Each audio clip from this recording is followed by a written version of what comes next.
Hello everyone and welcome back to English with Sam and Lilly channel, where learning English is easy and fun. I'm Sam. Hello, Sam, and hello to all our listeners. It is so good to be here again today. It really is, Lilly. How are you doing today? I am okay, a little bit hungry actually. I had a very early breakfast. Oh no, what did you eat for breakfast? Just some toast and a little bit of fruit. It was not enough for a long morning of work. How about you, Sam? I am doing very well. I had a big breakfast, eggs, bread, and a very large coffee, so I have a lot of energy for our episode today. That is good. We need energy today because we have a very important topic. We do. Today, we are talking about a question that everyone hears. It is, tell me about yourself. Oh, that is a big one. I hear that question at parties, at work, and when I meet new neighbors. Exactly. It sounds simple, but sometimes it is hard to know what to say in English. It is. Sometimes my mind goes blank. I just stand there and say, I am Sam. Well, that is a good start, but we can help everyone say a little bit more. I hope so. But wait, Sam, before we get into the details, we should ask our friends for a favor. You are right. If you are watching on YouTube, please take a second to like this video. It really helps our channel. Yes, and please subscribe to English with Sam and Lilly channel. We love seeing our community grow every week. And if you have a friend who is learning English, share this episode with them. Learning is better with friends. Okay, now I'm ready. Let's talk about introductions. Where do we start? We start with the basics, your name and where you live, or where you are from. That makes sense. My name is Sam and I live in the city. Simple and clear. I had a funny situation yesterday, Sam. I met a new woman at the park. Oh, what happened? Well, I saw her dog. The dog was so cute. It was a small white dog with very long ears. I started talking to the dog first. You talked to the dog before the person? Yes, I said, "Hello, little friend, you are so beautiful." And the owner looked at me and smiled. Then I realized I didn't say hello to her. That is funny. So what did you do? I felt a little bit silly. I stood up and said, "Oh, I am so sorry. My name is Sam. I live just around the corner." That is a perfect way to fix it. Did she tell you about herself? She did. She said, "Nice to meet you, Sam. My name is Susan.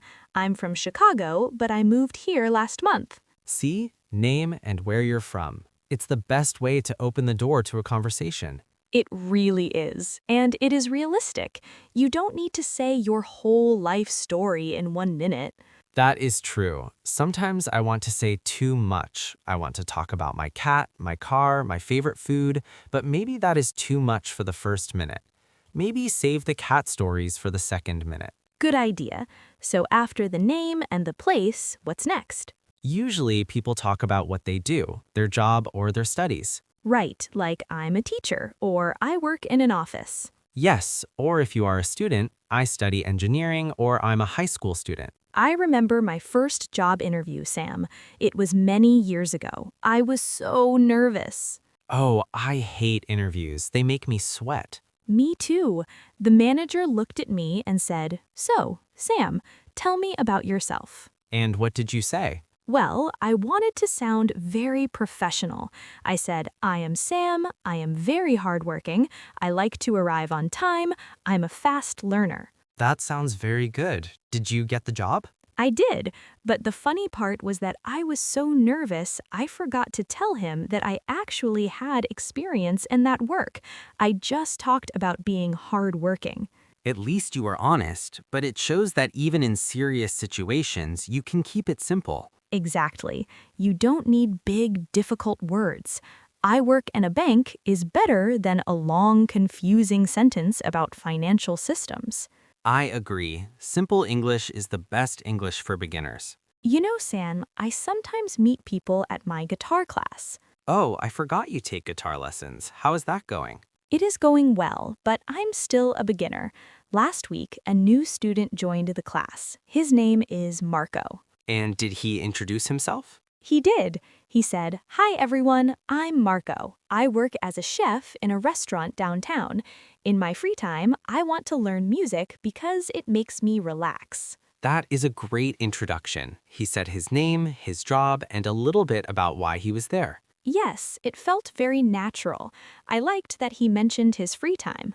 That is a great point, Sam. Talking about your hobbies is a very friendly way to tell people about yourself. I agree. It makes people want to ask more questions, like, "Oh, you're a chef. What do you like to cook?" Exactly. It creates a real conversation. For example, if I say, I'm Sam and I love hiking in the mountains, you might ask me where I go. Right, or I might say, "I love hiking too, but I'm very slow."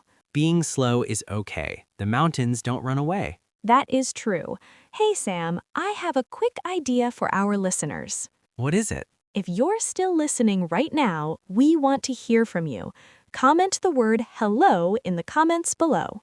Oh, I love that. It's a simple way to say you are here with us. Yes, just type hello and maybe tell us your name.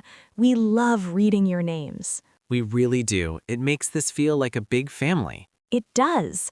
Okay, so we talked about name, place, work, and hobbies. What if someone asks about your family? That's common too, especially in a relaxed setting like at a dinner party. Yes, you can say, "I have a small family," or "I come from a big family." I usually say, I have one brother and one sister. My brother lives in Canada. That is perfect. It gives just enough information. You don't need to give their names or their ages if you don't want to. Right, it's just a way to show who you are. I think people like to know if you have siblings or if you have a dog. Oh, definitely. People love talking about pets. If I say, "I have a very naughty cat," people always laugh. Why is your cat naughty? She likes to jump on the table when I'm eating. She thinks my dinner is her dinner. That is a very cat thing to do. See, now I know something more about you. You're a cat person. Exactly. These small details are what make an introduction feel real. You know, Sam, I think some people are afraid of making a mistake when they talk about themselves. I understand that fear, but honestly, most people are just happy to meet you. They're not checking your grammar. That is so true.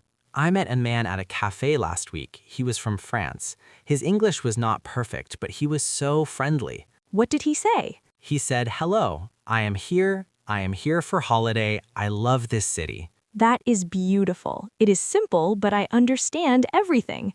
Exactly. He didn't say, I am currently spending my vacation here. He just said, I am here for holiday. It worked perfectly. I love that.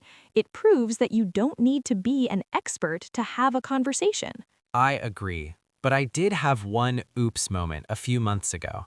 Oh, tell me. I love your oops moments. Well, I was at a wedding and I met a woman and she asked, so, Sam, tell me about yourself. Okay.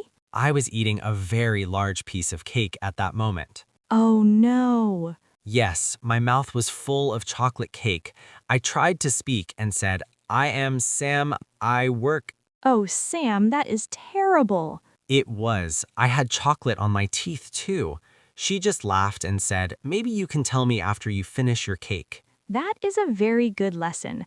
Don't introduce yourself with a mouthful of cake. Yes, that is a very realistic tip for our listeners. Definitely. Wait for a back-in, swallow your food, and then smile. A smile is the most important part of an introduction. It tells the other person, I am happy to talk to you.